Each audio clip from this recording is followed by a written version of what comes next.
Hi, my name is Zealand Turner. I'm the Director of School Communications here at PALCS. Today I am here with Bianca Lee, and this is is Winging Winging It.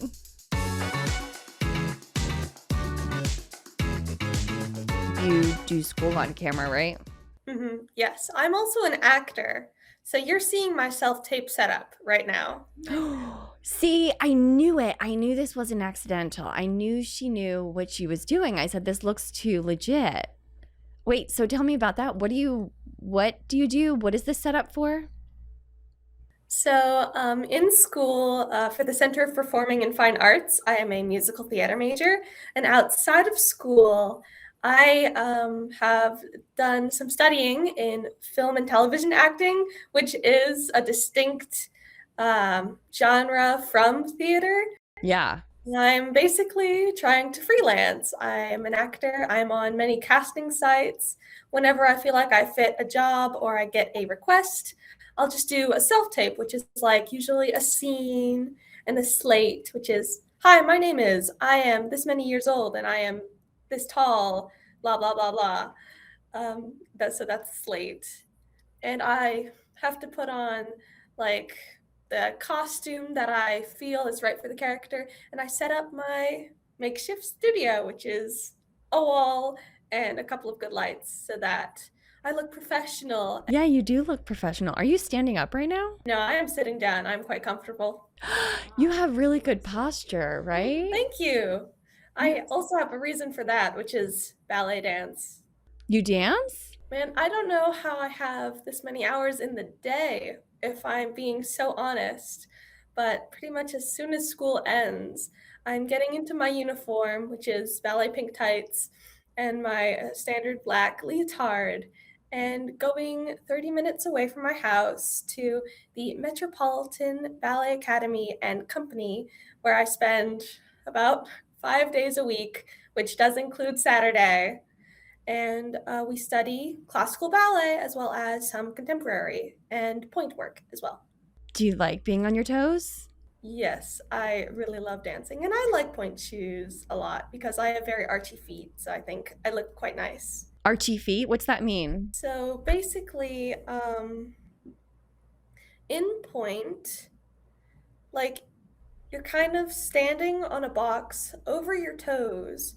So, you know how this is like my hand right here? Some people have like a more flat foot, but I inherited my mom's dancer feet. So, in point shoes, my foot kind of looks better and it like creates like a very nice curve. Is this crazy? Can you show me your foot? Can you do it?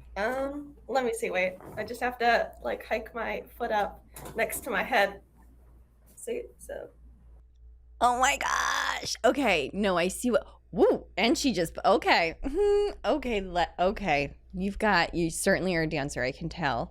So it's like the curve of the top of the foot, and that's a good it's. thing. Mhm. Okay. Cool. Um, how long have you been dancing? I've been dancing for over a decade. I'd like to say 11 years now, since I started at 2, but I really started ballet at around 6. So I'd say a decade. So when did you start coming to PALCS? So I believe I joined PALCS in the 5th grade. Mm-hmm. I joined PALCS in the 5th grade. In the 6th grade, I joined the Center of Performing and Fine Arts. And then in the 7th grade, I joined the University of Scholars program. Okay, that's cool. So you're doing a little bit of everything. What do you study with University Scholars Program? So, with the University of Scholars program, I'm currently taking world literature as well as AP government and politics. We Okay. just finished AP season, so that's such a big relief. Yeah. Okay. Do you feel like you did all right? The exam, it wasn't as stressful as I anticipated, so I'm very happy about that. I Good. really appreciate like my teachers, and I really appreciate how they challenge us in like a way that a normal school would not. It really makes us think. It's not just Mm. busy work, which I really Mm-hmm. like. Are you in any clubs? I joined my first school club this year, which is the USP Research Club. Yeah. We talked about the Olympiad and the science fair. We were also considering like a joint paper, a joint research project. So basically, just like minds interested in science, looking into scientific opportunities that high schoolers can participate in. So it makes sense to me. Like, I easily understand what it looks like to do academics online, even in groups with your classmates. But what does, you know, dance or acting or music look like online when you're doing some of your classes with the Center for Performing and Fine Arts? I am very glad to have our digital studio voice with Mr. Harmanses.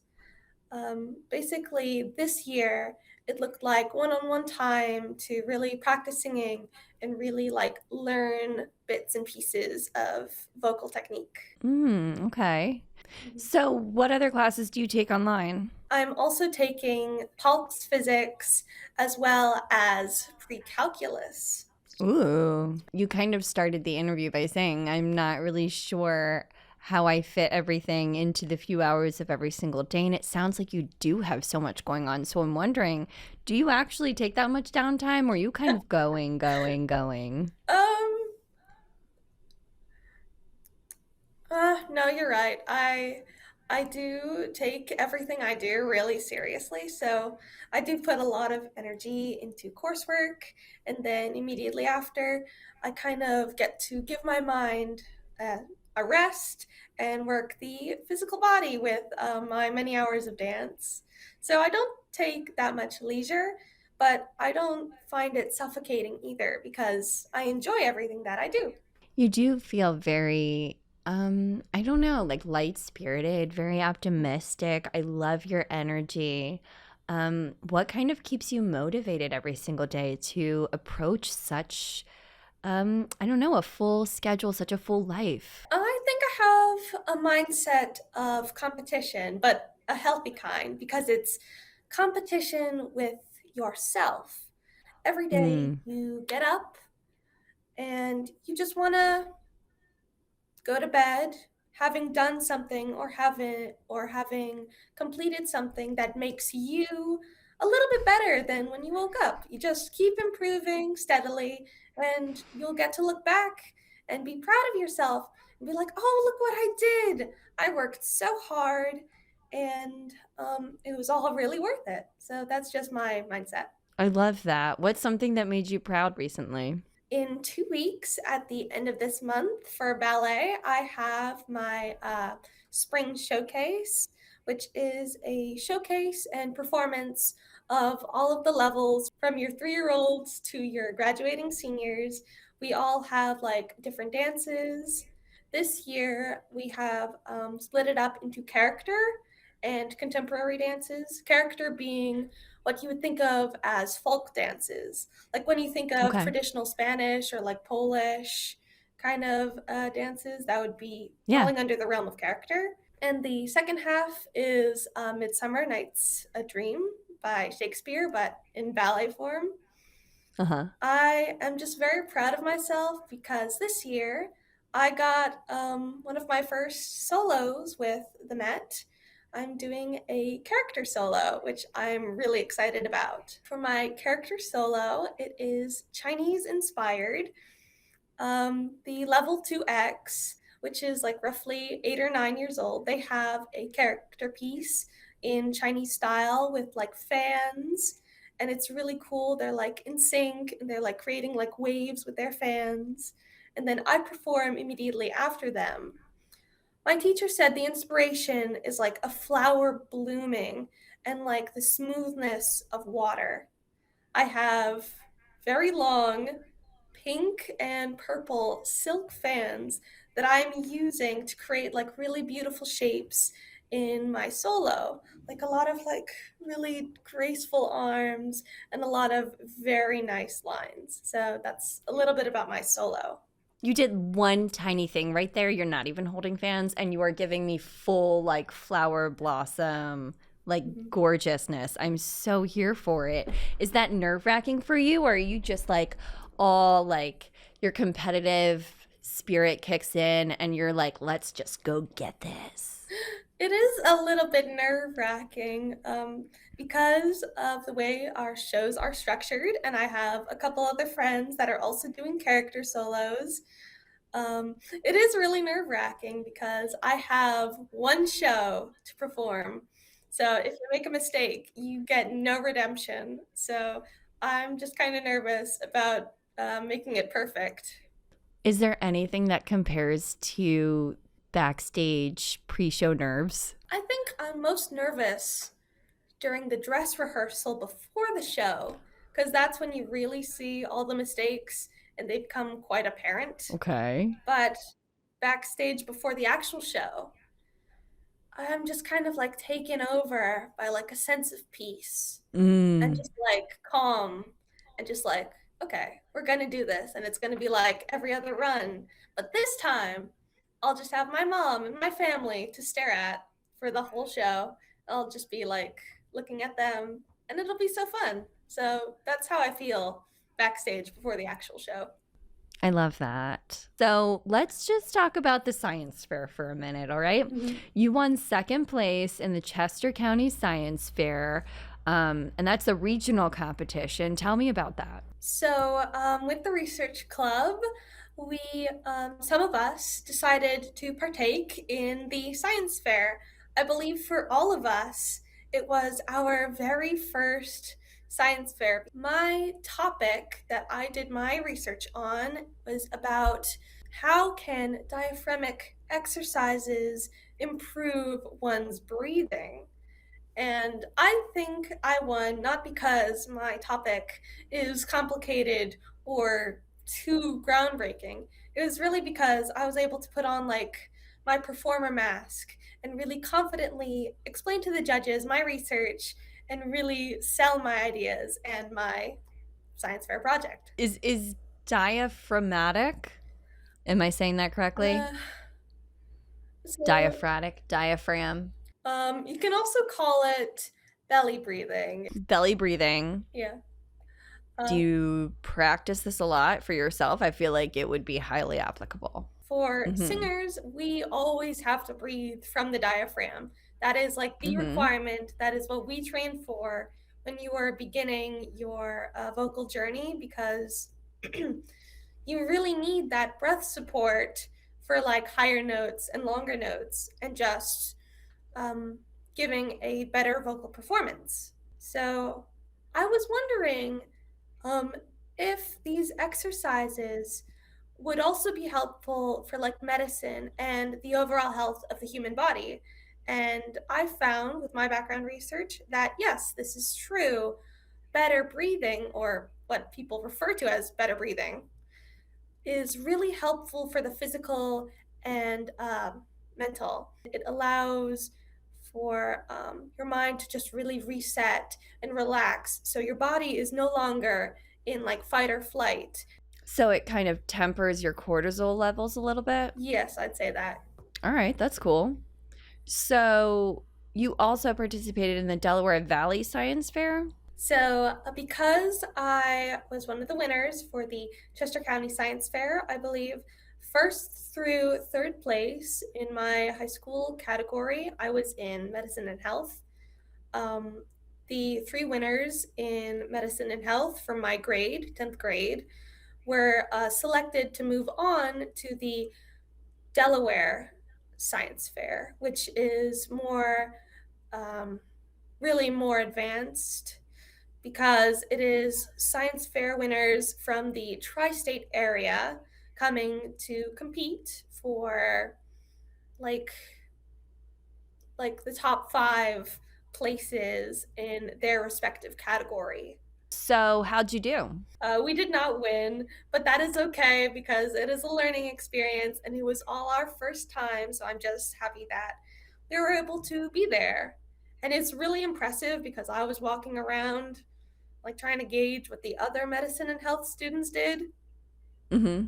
Why are you in high school and like fighting cancer and growing Mm-hmm. tumors?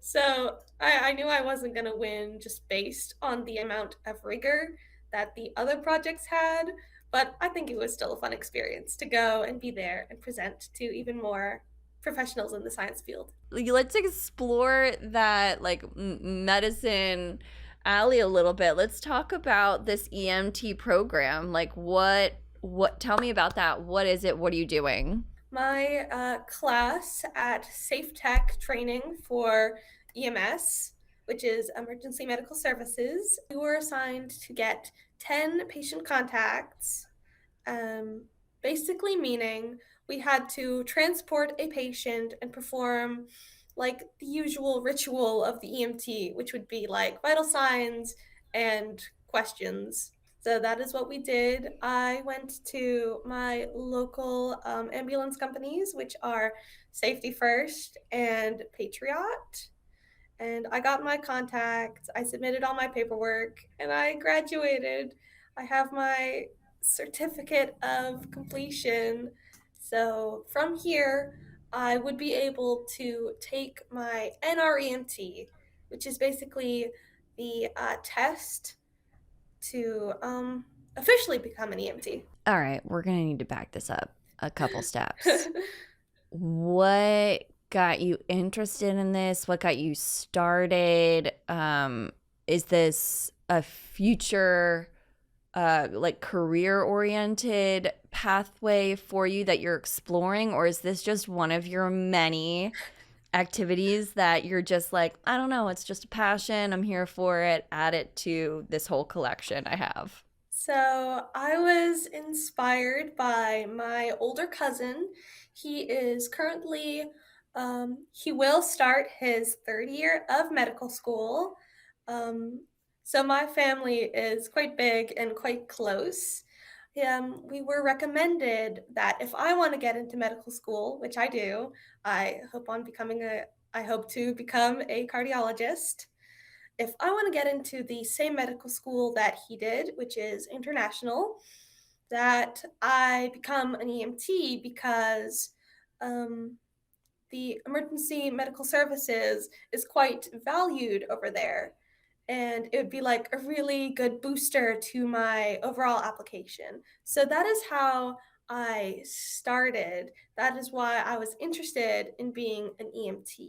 So you're already looking at being a cardiologist. You seem pretty, you seem like that's not really a question. It's not really like a maybe. We'll see, we'll feel it out. Why are you interested specifically in that? Medicine is one of my callings, like helping people and really understanding the human body. Those really interest me, specifically cardiology. Well, you always need a cardiologist. They are very important and very helpful to many people. So there's the job security aspect, but there's also just general curiosity about the heart, this mechanism that is keeping us alive, this just extraordinary muscle. I just find it really interesting. So that's why I picked specifically cardiology. Have you ever been a patient in an ambulance being taken to the hospital? No, I have not been a patient in an ambulance. Did you think about it though? Was it easy to put yourself in their shoes, or were you just very much like, I don't know, clinical mindset and let's look at this as a problem to solve? I think it's a bit of both. You have to have a lot of empathy, but also professionalism. You Mhm. understand they're uncomfortable, they just want to sleep. Why are you squeezing their arms for blood pressures? Like, you understand they're a person, but you're also a person and you have to get your work done. So, did you get experience in the vehicle? Like, do you do anything, or do you just kind of ride along and watch what's happening? So, I did not do too much lifting and moving because, that could be like a safety hazard if the student gets injured on the truck. But I did do many of the other things. I did vital signs and questions, as I mentioned earlier. So, vital signs would be checking for heart rate, blood pressure, respirations, which is the number of times you breathe per minute. You also check basically their mental state. You want them to be alert and oriented, and otherwise, that'd be just like a bit of a concern. That's something very important that we check for. Like, Do they know the date? Do they know the president? Do they know the year? That kind of thing. What medications do you take? What allergies do you have? What is your pertinent medical history? What are some of your symptoms? Why are you riding in an ambulance today? So I did all of that. And I also got to observe the professionals, how they would give report, how they do the lifting and moving, and how they like contact medical control. So it's both a hands-on experience and a really good experience for observation. Did you get stressed out? Do you ever get frazzled? Yeah, it was very nerve-wracking. I was most nervous on my first day because I really didn't know what to expect, if I would remember all of my acronyms and all of the steps, if I would get accurate blood pressures. It was frazzling. And also just driving. Majority of the experience was just time on the road and being in the ambulance. Imagine you are in a china cabinet and you are a plate in the china cabinet, and then they put that whole china cabinet on the bumpy highway. Yeah. That's the experience. That's oh man. Do you hopefully you don't get like car sick or anything, right? Is that like part of it too? You're like, if you're gonna be an EMT, you better not be someone who gets motion sickness. Yes, I guess I would say that. I was in the back, so I don't know how it would Mm-hmm. be for like the normal EMTs because the pair of EMTs or pair of EMS providers, because you only need one EMT technically. You can have someone higher or lower than an EMT. They got to ride in the front as they normally would, one driving and one in the passenger seat. So I think maybe their experience is more normal since they got to sit in the front of the truck. Are you telling me you were riding in the back of the truck by yourself? Not by myself. Like there was a window. They were like right there through the wall. So Okay. technically, For like but how not long are you emotionally. in this truck? Did she say not emotionally? Emotionally, they're next to me. Physically, there's a wall. Okay. Okay. I'm here for it. All right, so let's talk about PALCS. Let's talk about leadership a little bit. I call this the speed round because um, I want you to just kind of go with whatever first comes to mind, okay? So, what's one thing you can do as a PALCS student that you couldn't do anywhere else? As a PALC student, I really have a great flexibility in my schedule. I get to do the enriching coursework, I get to have my straight A's and submit everything on time, while I could be anywhere, really. Like, I could be on set, I can be outside in my yard having a nice time. I could go and take my cat for a walk in the 15 minutes I have between classes. So I think the Mm-hmm. flexibility is really valuable to me.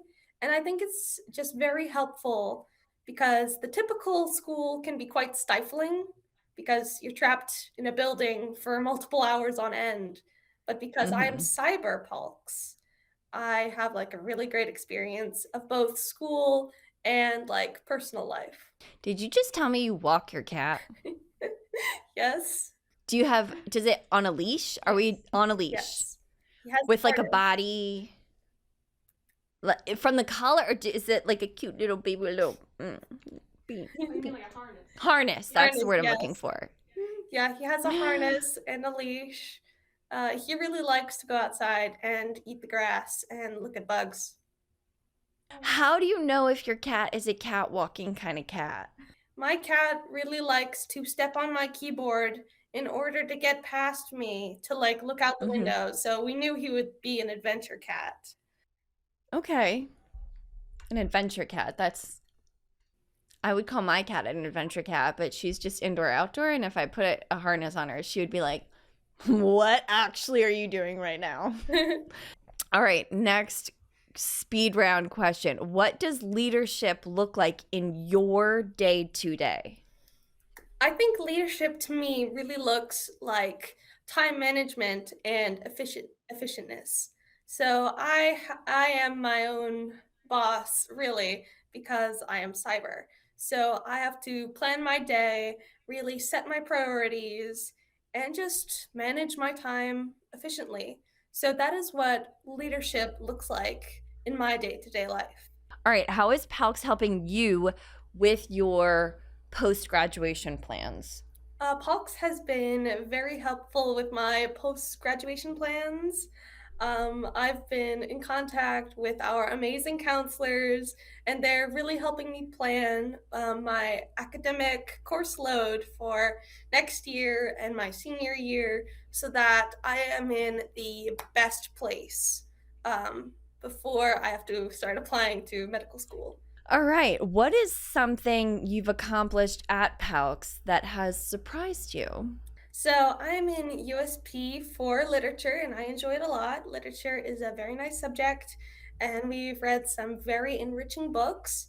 I'm just surprised by the number of things that we get done every year. Like I talked to my sister who went to a brick and mortar school and she's like, "Oh yeah, we read like 3 books." And I'm looking at the pile of things that I was sent and I can pull out like 10 books. I can like spell out letters and numbers with the amount of books that I was sent. So I'm just Mm-hmm. surprised by how efficient the curriculum really is, and I really enjoy that. Oh, I like this. What would you tell another student considering PALCS? I would tell them that it doesn't work for everyone. It works really well for me because I am very introverted and very busy, but I think it's a really good decision to make because you get everything. You get the free time and you get the leisure and you get the comfort as well as the academic challenge and the friendships and the mentorships that you wouldn't really get. You wouldn't get that combination anywhere else.